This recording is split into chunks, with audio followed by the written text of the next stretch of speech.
स्वच्छतेच्या नियमांची अक्षरशः ऐशी-तैशी झाली असून लाखो भाविकांची श्रद्धास्थान असलेलं शिर्डी शहर सध्या अस्वच्छतेच्या गर्तेत सापडलं आहे. नगर परिषदेच्या दुर्लक्षित कारभारामुळे आणि स्वच्छता यंत्रणेच्या ढिसाळ कामामुळे शहरातील रस्ते, चौक, उद्याने आणि सार्वजनिक ठिकाणांवर कचऱ्याचे ढीग साचल्याचं चित्र पाहायला मिळत आहे. या गंभीर परिस्थितीची दखल घेत शिर्डी नगर परिषदेचे नवे उपनगराध्यक्ष अभय शेळके आणि नगरसेवकांनी भल्या सकाळीच थेट मैदानात उतरून पाहणी केली. नगरविकास निधीतून लाखोंचा खर्च करून उभारण्यात आलेल्या उद्यानांची दुरावस्था पाहून लोकप्रतिनिधी अक्षरशः संतापले.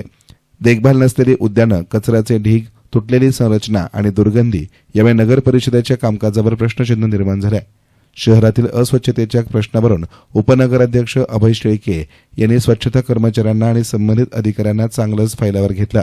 शिर्डीसारख्या जागतिक कीर्तीच्या तीर्थक्षेत्रात अशी परिस्थिती लाजिरवाणी आहे. वरिष्ठ अधिकाऱ्यांचा कर्मचाऱ्यांवर वचक राहिलेला नाही, त्यामुळेच शहरातील स्वच्छतेचा प्रश्न दिवसागणिक गंभीर होत चाललाय, असा आरोप उपनगराध्यक्ष अभय शेळके यांनी माध्यमांशी बोलताना केलाय. सर नामदार राधाकृष्ण विखे पाटील साहेब, डॉक्टर सुजयदादा यांच्या सूचनेनुसारच या ठिकाणी कामकाज चालू आहे. आमचं सगळं नगरसेवकांचं, नगराध्यक्षांचं, अधिकाऱ्यांचं दुर्लक्ष असल्यामुळं आम्हाला रस्त्यावर उतरायची वेळ आलेली आहे आणि आम्ही त्यांना डेडलाईन दिलेली आहे.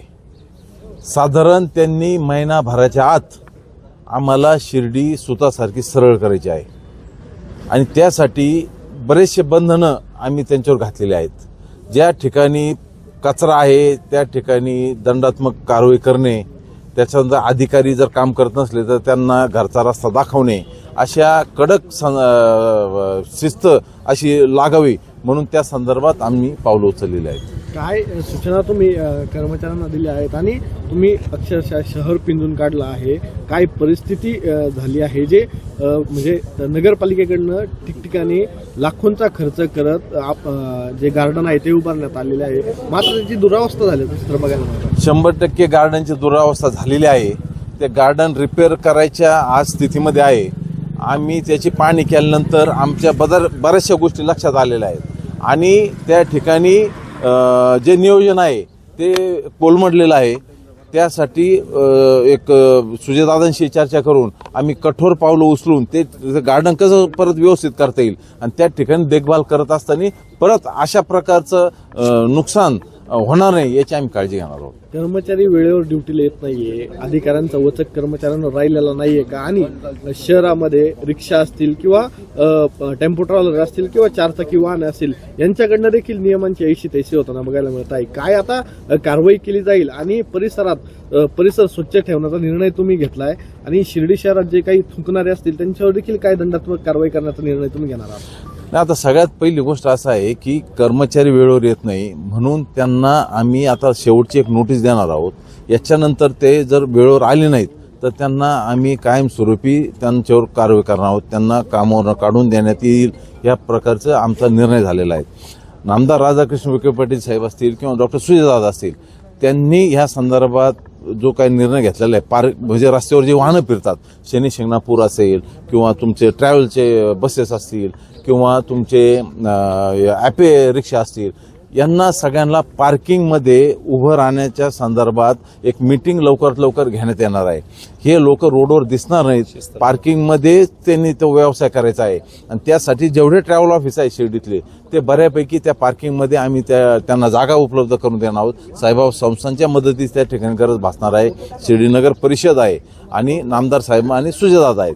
अशा पद्धतीने या शिर्डीच्या भविष्याच्या पार्किंग आणि रस्त्यावर वाहनं उभं न राहण्याच्या संदर्भातला हा आमचा निर्णय होईल. थुंकणाऱ्यांसाठी किंवा फेरीवाल्यांसाठी विशिष्ट नियमावली तुम्ही तयार करणार आहात का? थुंकणारे, फेरीवाले यांच्यावर कडक निर्बंध आम्ही आणणार आहोत. फेरीवाल्यांना बसवताना योग्य ठिकाणी काही म्हणजे योग्य वेळ ठरवतील का या संदर्भात सुद्धा आमच्या सगळ्या नगरसेवकांची आणि आम्ही सुजयदादांशी चर्चा करणार आहोत. आणि 100% शिर्डी शहर हे जागतिक लेवलचं देवस्थान असल्यामुळं याच्यात आम्ही कुठल्याही प्रकारची कचुराई करणार नाही आणि कठोर निर्णय आम्ही या ठिकाणी घेणार आहोत.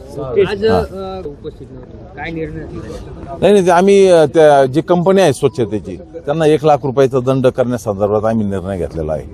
आणि ते शॉपिंग कॉम्प्लेक्सच्या ठिकाणी सुद्धा त्या जो कॉम्प्लेक्स चालवतो त्याला सुद्धा काल 1 लाख रुपयाचा दंड आम्ही म्हणजे करावा म्हणून त्याच्या सूचना दिलेल्या आहेत. दरम्यान व्यावसायिक आणि भाविकांना कचरा रस्त्यावर टाकणाऱ्यांना आता थेट दंडात्मक कारवाईला सामोरं जावं लागणार आहे. शिर्डी नगर परिषदेच्या वतीनं नियम तोडणाऱ्यांवर हजारोंचा दंड आकारण्याचा इशाराही देण्यात आला आहे. स्वच्छतेसाठी नगर परिषद दरवर्षी लाखोंचा निधी खर्च करत असतानाही शहर अस्वच्छ का? नगर परिषदेच्या मुख्याधिकाऱ्यांच्या आदेशाला ठेकेदार आणि नगरपालिकेचे कर्मचारी केराची टोपली दाखवतायत का, असा सवाल उपस्थित होत आहे. स्वच्छता विभागाच्या ठेकेदाराकडून अपेक्षित काम न झाल्यानं संबंधित ठेकेदारावर तब्बल 1 लाख रुपयांचा दंड ठोठावण्याचा निर्णय उपनगराध्यक्ष आणि नगरसेवकांनी घेतलाय. अधिकाऱ्यांच्या दुर्लक्षामुळे आम्हाला रस्त्यावर उतरण्याची वेळ येत आहे. एकीकडे साईभक्तांची श्रद्धा तर दुसरीकडे प्रशासनाची उदासीनता या विरोधाभासामुळे शिर्डी शहरातील स्वच्छतेचा प्रश्न ऐरणीवर आला असून आता नगर परिषद ठोस कारवाई करते की पुन्हा एकदा केवळ आश्वासनांवरच विषय थंडावतो हे पाहणं महत्त्वाचं ठरणार आहे. यस्तान मीडियासाठी कॅमेरा पर्सन साई सुराळे, शिर्डी.